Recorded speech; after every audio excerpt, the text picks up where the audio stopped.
pension contribution at this time. But on the other side, you don't want the pension fund to run out of money when there are retirees who are promised things after a lifetime of serving as public employees. Absolutely, and the pension fund is deeply, deeply underfunded.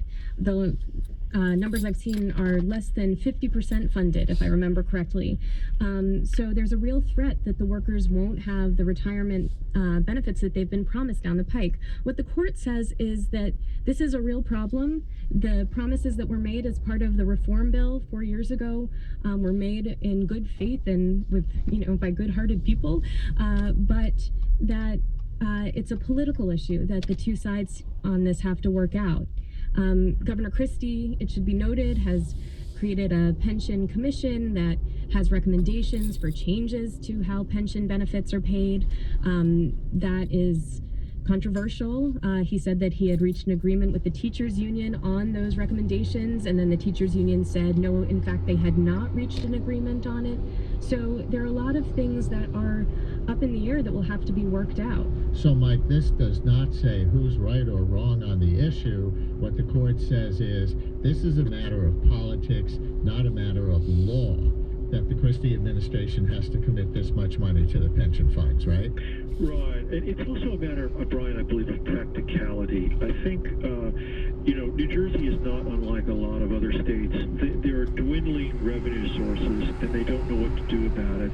And yet, at the same time, there are burgeoning pension benefits. But as Jessica correctly points out, these are pensions that were promised for public employees. And in fairness, whether you think the pensions are too high or too low, or whatever you think about them, the bottom line here is that a promise was made to teachers, cops, etc., on how they would be able to live in terms of their pensions. Now, all of that is kind of thrown up in the air. And what we're having, and I think we'll see this battle play out in the politics over the coming years and into probably the gubernatorial campaign when it happens coming up in a couple of years. And that is this, and that is what can government do to not only control costs, but at the same time live up to their obligations to public employees. And that's a real, not only a philosophical question, but it's really one of those public policy questions that's very, very knotty at this point. Now, WNYC's Jessica Gould, thanks a lot. Thank you. Back to the newsroom to meet with Andrea on your next editorial assignments. And Mike Kelly from The Record is going to stay with us as we transition to another development today, which is that New Jersey is going to roll the dice on gambling in the northern part of the state, it looks like. Even as Atlantic City's casinos continue to shutter, blueprints are now being drawn to bring a new casino to the Meadowlands racetrack. And this is reigniting old tensions between South Jersey politicians who want to save Atlantic City and North Jersey politicians who say rolling the dice on casinos is what their part of the state's economy desperately needs. So Mike Kelly from The Record is still with us, and also joining us is James Carmel, founder of the gambling research and consultancy firm Gaming Atlantic. He's also author of the book Gambling on the American Dream, Atlantic City and the Casino Era. Dr. Carmel, hi, thanks for coming on for this.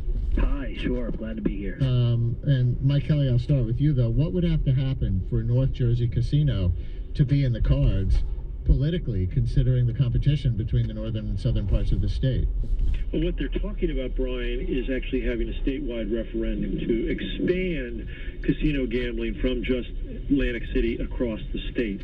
Now, how that plays out, there are various proposals in the wind. There's a proposal, for example, to allow the casinos to operate as racinos at various racetracks around the state. There's another proposal to allow casino gambling only in the Meadowlands, and there's another proposal to expand it a little bit because there is a very intriguing casino proposal for the waterfront in Jersey City that would overlook Manhattan.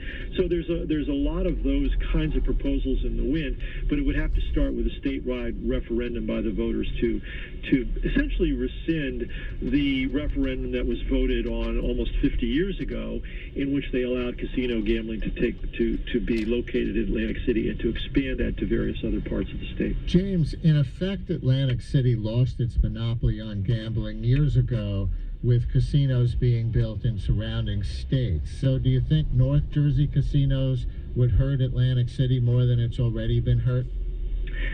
Well, I certainly do think that they're going to have a big impact on Atlantic City, particularly what Atlantic City's been able to hold on to after losing a lot of York and Pennsylvania and Maryland is that in-state gamblers are still maybe inclined to go to the South Jersey Shore to gamble. So that particular niche looks like it might be going away, or certainly could impact Atlantic City. On the other hand, I think a lot of the business that's already been lost, that's essentially plummeted Atlantic City revenue to about half of where it was in